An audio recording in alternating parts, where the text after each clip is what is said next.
Halo, Ide Ruby in the car.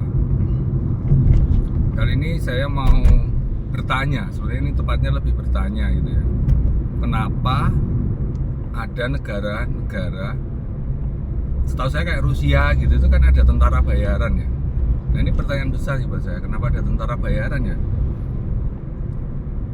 Kan perang itu nasionalisme gitu ya. Itu pemikiran saya di awal, sehingga muncul pertanyaan ini, kenapa ternyata kok ada tentara bayaran begitu. Nah, saya memang kemudian berpikir juga kalau perang gitu ya, kita kan sekarang akhirnya dunia modern ini kan perang gitu itu sebenarnya sesuatu yang kita sadari sebagai kepentingan gitu, bukan masalah nasionalisme, tapi lebih pada masalah bisnis sebenarnya.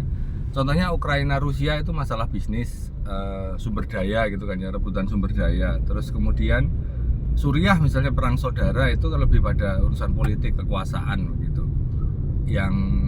Karena mereka sebenarnya satu bangsa juga kan. Rusia itu cuma pecahan Uni Soviet sama Ukraina. Terus kemudian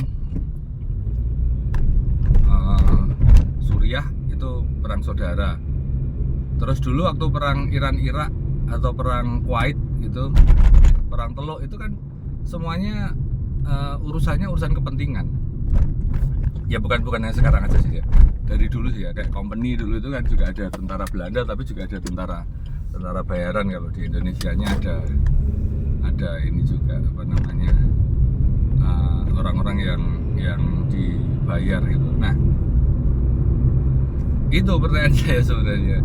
Cuman saya ini mencoba melogika gitu ya, melogikan ini kepentingan kan. Yang namanya perang itu sudah pasti ada biayanya, sudah pasti ada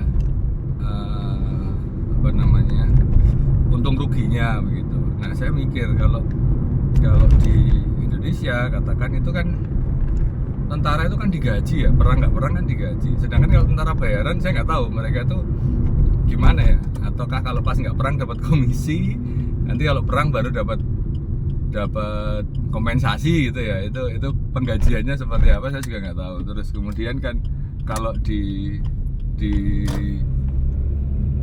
Indonesia setahu saya itu kan sejak masuk tentara lah ya, sejak pendidikan itu kan sudah digaji tuh, berarti kan itu spending money-nya cukup besar kan.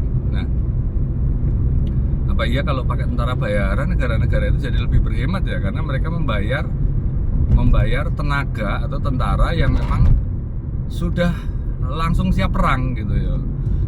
Terus kemudian kalau nggak tahu kalau menang nanti gimana, apa kayak sepak bola itu kalau menang dapat apa, kalau kalah dapat apa.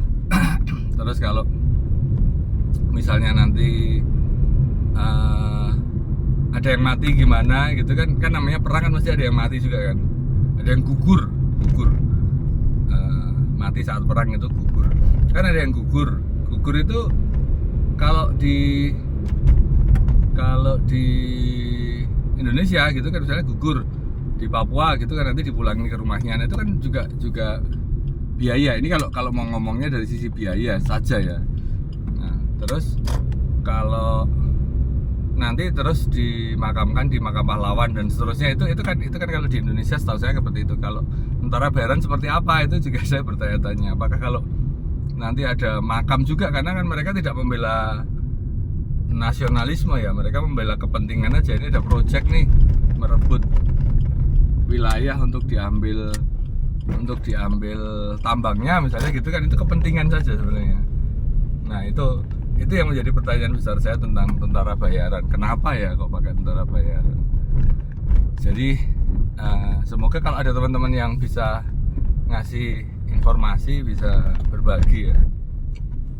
Terus kemudian nanti kita diskusikan lebih lanjut. Itu aja Ide Ruby kali ini. Ketemu lagi di Ide Ruby yang lain. Sampai ketemu.